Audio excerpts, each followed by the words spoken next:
Welcome to the video series, Fair Fighting. This is the first video in the series, and we're going to start off taking a look at what conflict really means, because I'm afraid people have misunderstood its meaning and therefore its usage. I mean, what exactly is conflict? The Latin word is confligere, and it means to strike together. The meaning of conflict is when two people take on a challenge together and they put their energy towards a solution. Two people striking a problem with the collective energy to find a single path through a problem is what conflict actually is. But most people view conflict more as adversity or antagonism than working toward a solution. The best way to approach conflict is to assume that there's a value to be discovered with both perspectives if you're looking for it. I mean, once you discover the values, you can decide if you want to co-own the value or distance yourself from it. But listen, you cannot distance yourself from a perspective that you do not yet understand.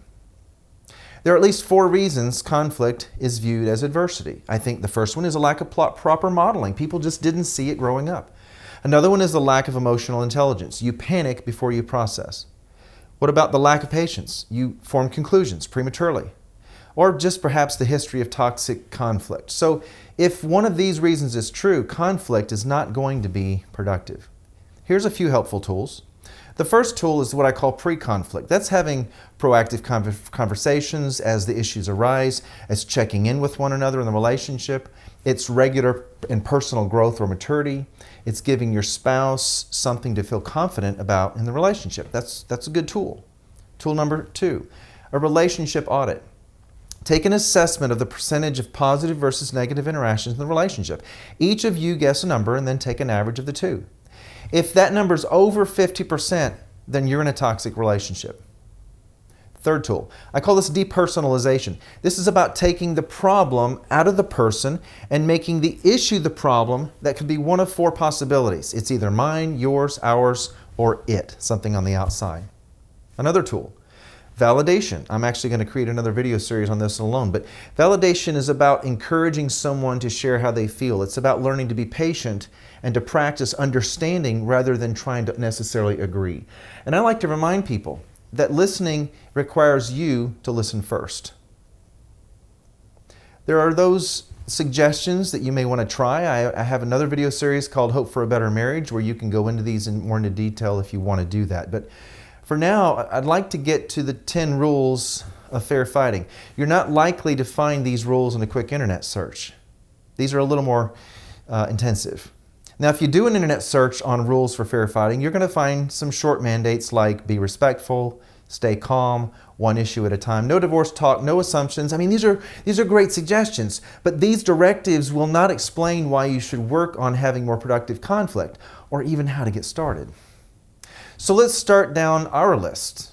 And I encourage you to take some really careful notes. If you feel the need to stop the video at any time, do that. Discuss it with your spouse.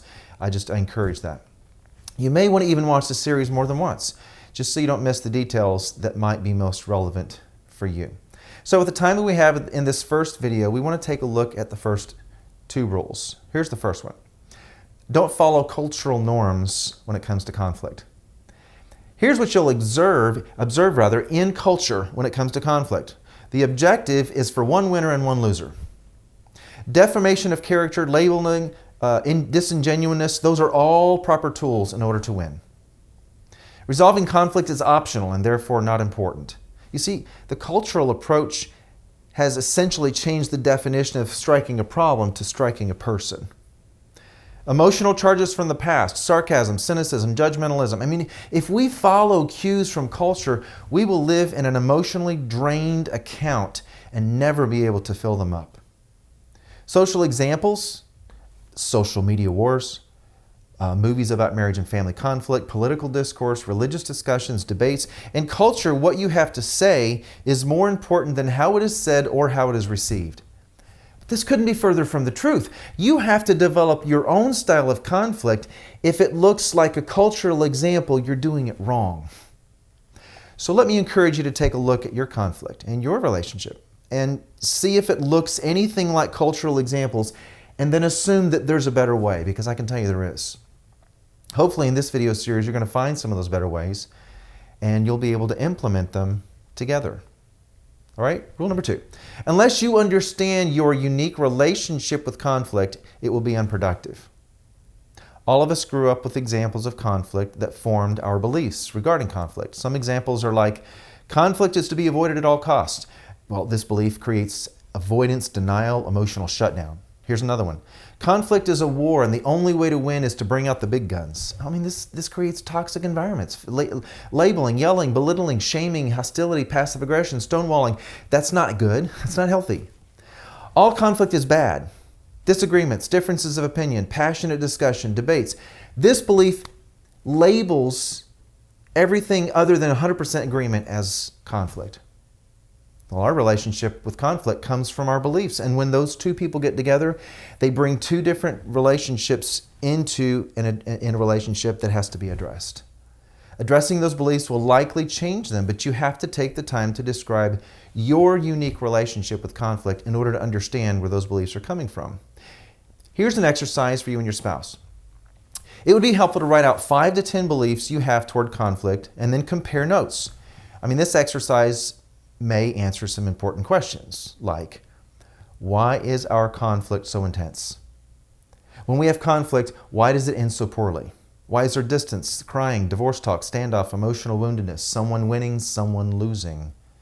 If you discover each of these unique relationships with conflict, you'll discover a lot about where your beliefs came from.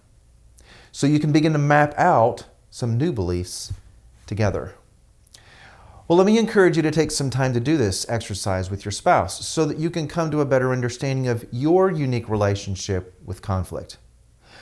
Okay, so let's do this. Let's take a break as we end this first video. Let's just watch these at your own pace, but be sure to discuss anything helpful together. Also, take the time to do the suggested exercises so you can apply this information in your context. Okay, so I'll see you in the next video.